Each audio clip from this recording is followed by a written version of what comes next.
Karisa Maxwell here with Sadibou C, who's entering your seventh PFL fight season, I think. Is that right? I need my fingers. 18, 19, 21, 22, 23, 24, 20. Yeah, you're right. It's the Seven. seventh one. Wild. Seven, three weight classes, back to the OG weight class at Yeah. middleweight after fighting light heavyweight in the 2024 season. It's so good to see you. I haven't seen you since Miami during the 2024 season. I think you were there with your wife and your son. We got to hang out a Yep. little bit. Yep. Yeah. It's very good to see you heading back to the Smart Cage. What were you doing this off season? How'd you enjoy yourself? Well, first and foremost, nice to see you as well. Hope you've been good. It's been an amazing off season, to be honest. The first time, since COVID actually, where I've had time to get the body right, get the body straight, and then also not being in camp, but still being able to train. So we've been able to work on certain things, and in my opinion, grow my game and getting more complete fighter. So it's been fun, and it's very fun training right now. Well, and you're training for what kind of feels like a whole new league, even though we've already established you are a PFL Yeah, veteran through and yeah, through.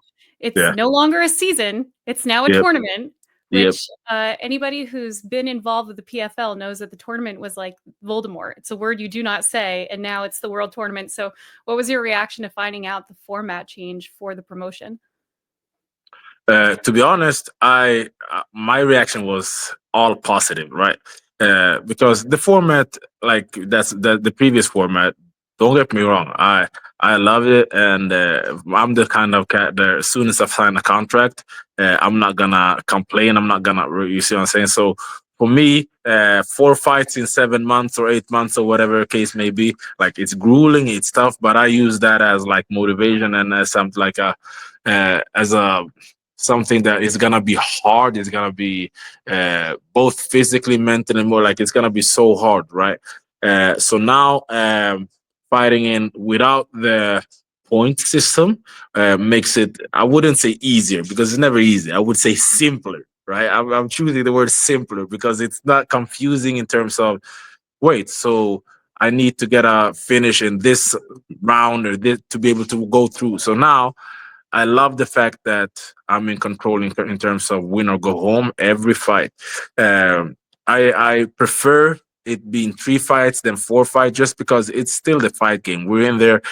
Even when I've come out of the fights victorious, sometimes you get bumps and bruises on the way that's just hard to deal with, and it takes time for the body to heal. So one less fight. I prefer that. So now it's gonna be 3 fights in 4 months. Still grueling, still intense, but I prefer it, and I'm looking forward to it. Well, that's one thing that PFL fighters always had that advantage, right? Like you had that stamina. You knew it was a season long. You knew you had all these fights and you Yeah. had to stay healthy. So while that has changed and that you don't have as many fights, to your point about eliminating the point system, now your stamina changes in the cage because you're not necessarily going for that first round knockout. You can go the Yeah. distance. You can go to Yeah. decision, right? You Yeah. can last. So Yeah. has that changed your strategy in camp leading up to this first fight against Dalton Rosta, knowing that like, okay, I know I have these wild kicks that I want to show off, but I maybe don't need to do that. And I just need to make sure that, my cardio is up and I can last. So, in my opinion, it takes a little bit of pressure away. I remember this was 2023. I had a second round finish in the first fight against Al Salawi, and I think I was like fifth in the bracket or something like that, right? I'm like, damn, second round fitted was pretty good, right? So this just makes it a little bit. It removed a little bit of pressure. I'm still the kind of fighter that I'm always gonna try to get a finish, and that also the less time you spend.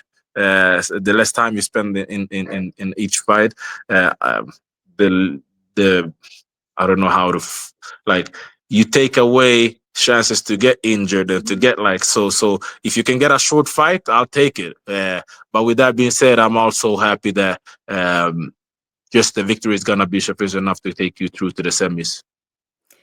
And after what happened last season, I mean, is there a small part of you that's like, "Ah, damn, I'm not going to get that second chance?" Because we've talked about it at length, and it still makes me squeam a little bit when I think about when you dislocated your thumb against Josh Oliveira in the first round. Yeah, The fight ended so quickly, and yeah, obviously it was a total fluke accident. But you yeah, knew you had another opportunity to go in and score points. So knowing that, like, I don't have that chance again. Is that, I mean, it's obviously something you're not used to because this has not been the format of the yeah, PFL. So yeah. has that added another level of pressure as well? Oh, for sure, because you know that it's win or go home. So it's basically just like it is in the semifinals after the regular season. If you go back to the previous years, right? Even the quarterfinals. If you go back to 2018, when you had the quarterfinals and semifinals on the same night. Mhm. So yeah, I like. I'm not foreign to this format, obviously. So and I prefer it because the stakes are always that high for me anyways, because I put so much pressure on myself. But going back to that, yeah, that was very unfortunate, and the crazy part with that was, okay, so I had a second opportunity in Salt Lake City 2 months later. I was gonna face Tom Breeze, Mhm. so I knew that if I get a finish in 1 minute or whatever, and a couple of fights after me went the right way, I would still be able to move forward. So we were working a lot on like how to start the fight, and I was just gonna freaking throw the kitchen sink the first minute and go for it, right? And then 4 hours before the fight, I get a new opponent that I've never seen, I've never Yeah. watched. He's completely different. I went from a tall southpaw grappler to a short ortho wrestler. I Same was like, thing, really. oh my god. Yeah, so it got weird. Like mentally, I was like, well, I don't know how to like. Should I still go for the first minute? Should I like? Because I have no idea what he can come with because I have never seen him. So this is just things that are part of the format and part of the tournament and part of the season and whatnot. So for me, it's been a learning experience, and I believe that everything happens for a reason. And just to sum it up, I just believe that everything that happened last year made me a better fighter. So I wouldn't say that I'm happy because that happened with me with the thumb, but that allowed me to rest, that allowed me to get my body right, and I'm a better fighter today. Now, one thing I know you can't be happy about, right? Nobody's necessarily happy about it. I get it's one less fight, but having been a champion and won that $1 million check, how do you feel about the prize money cut with this season, with it dropping down to $500,000 for the division winner? Well, I'm not a mathematician. Most fighters aren't, you know. I'm not a mathematician, but it's pretty straightforward. It's not the same. It's not the same prize money, and being able to to win the tournament and compete for that the previous years has been a blessing. I'm still in a very fortunate position, and and I go back to what I told you before. I signed a contract. I'm very happy. I'm very fortunate about. So I'm not complaining about nothing. I'm happy that I'm still being able to do what I love to do. And I'm looking forward to getting this belt and this check. And one of my favorite conversations I had during my time at PFL was actually with you when we did our OnlyFans interview. For Yeah, those watching, yeah, yeah, it was totally appropriate. It wasn't one of yeah. those kind of OnlyFans Oh interviews. no, no, no. But, but, we talked a lot about you jumping around weight classes, and of course, you won at welterweight, and you started off at middleweight, and you competed last year at light heavyweight, joked about you having a dad bod, in fighter terms. But now, of Yeah, course, you are going back to middleweight. So you are cutting weight from last season, yeah, yeah, finding that middle ground, as you like to say. So yeah. knowing that you can't necessarily eat all of the Traeger grilled meats you want this camp, what has been the biggest change training for this upcoming fight than last season at light heavyweight? Uh, to be honest, right now we will see how much when it gets closer, because I don't have like a target weight or anything like that. I just whenever I'm in camp, I like to eat clean and eat healthy and eat good, and then my body is gonna end up weight wise where it wants to be, and then from there, whenever I get closer to the fight, I have to like adjust and then try to target a certain weight and whatnot. But the thing is, when I fought at 205, I literally went to a steakhouse night before weigh-ins and had a steak because I was underweight. So I was fighting, weighing around the same weight that I'm at or today. So it will obviously be completely different, but like I'm still, just to put it in perspective, today I'm still lighter today than I was the night before in terms of how many pounds I have to make weight.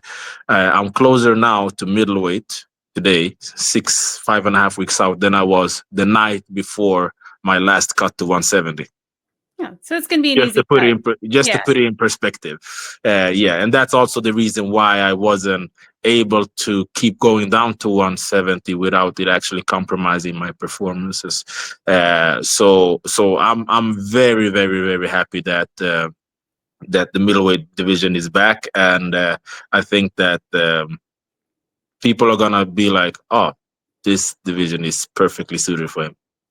Well, it's funny though, because you're not the only fighter from the light heavyweight division who No, went down to middleweight. You've got Impa, another former champion. You got Josh Silveira again. You got Murad Ramazanov. So there's some familiar faces from the light heavyweight division last season. Murad went up from Or welterweight. Oh, he went. Yes, that's right. He went up. Yes. Yeah, So the rosters have been moved around, but still yeah. familiar faces with Impa and Josh. The saga continues with the two of them. Oh And yeah, right. yeah, I'm sure you're not going to get sick of that storyline again No, this year. But um, right. looking at the returning fighters, and then of course all the Bellator fighters that are now joining, even more so than last season because Bellator does not exist, so they need Yeah, to join. yeah. What do you make of the makeup of the division as far as who you think the biggest threat is, not only returning from previous seasons but now joining, and a PFL newcomer, if you will? Yeah, so to be honest, when I watched not only the middleweight division but all the division, like it's not hard to understand that you're gonna get a talent stacked roster in each weight class when you have both PFL fighters and former Bellator fighters joining, right? Um, so like I believe that everybody is gonna be tough, right? Obviously, some matchups is gonna be more favorable on paper, but I learned by this being the seventh year to don't think about the easy matchup, don't think about favorable matchup. Just make sure that the next fight is the toughest fight. Because if I keep that mindset and I'm uh, keeping it as it is, win or go home, um, I believe that and nobody's gonna be able to stop me. With that being said, you have a former champion in Impa as well. He won it. He won it before. You have Fabian Edwards that's been competing for the title a couple of times. Uh, who else in the bracket that's been like?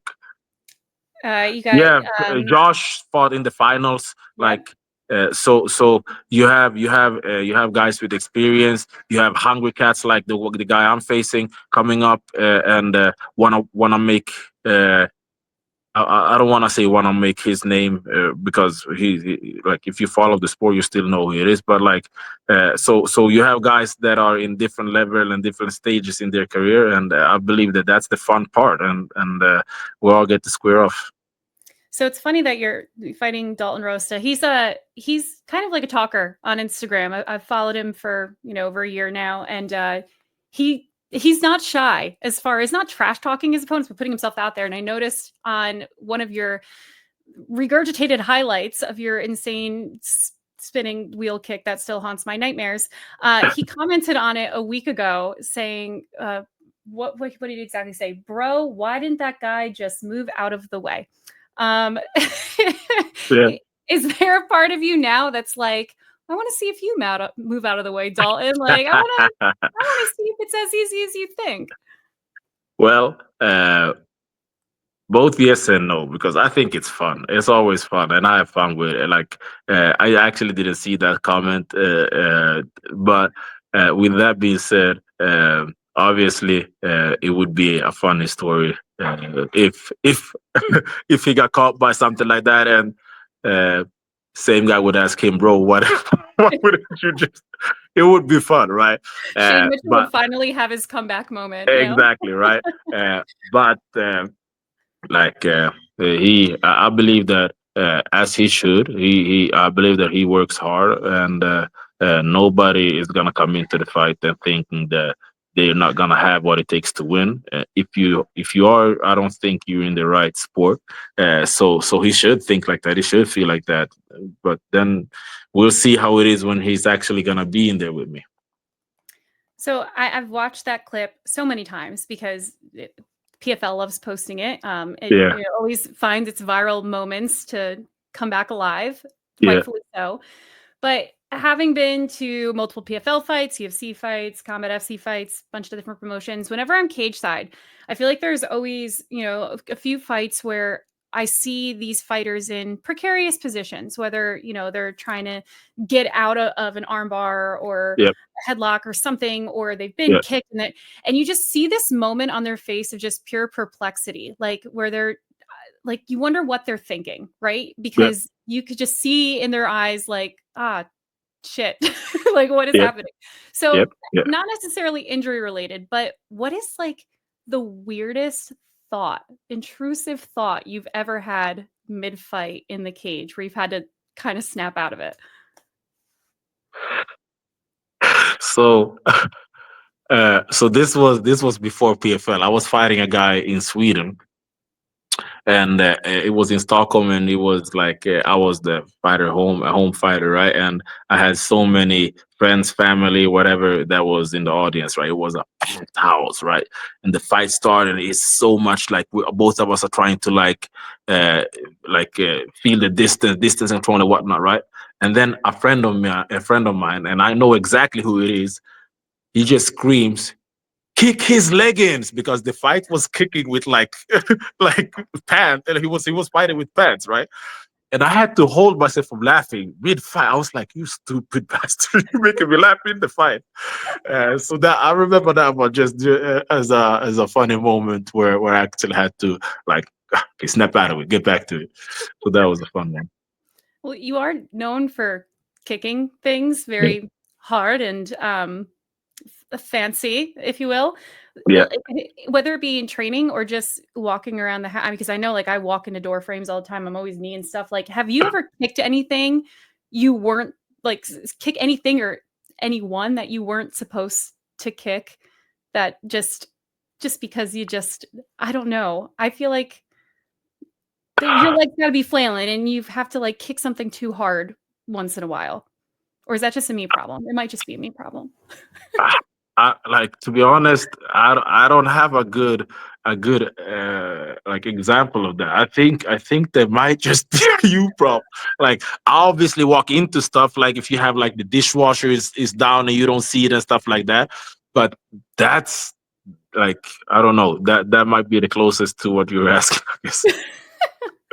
I mean, there's a reason I don't fight, right? I'm just very clumsy. I just feel like I kick things all the time and I'm not a kicker. So, I have been kicked though.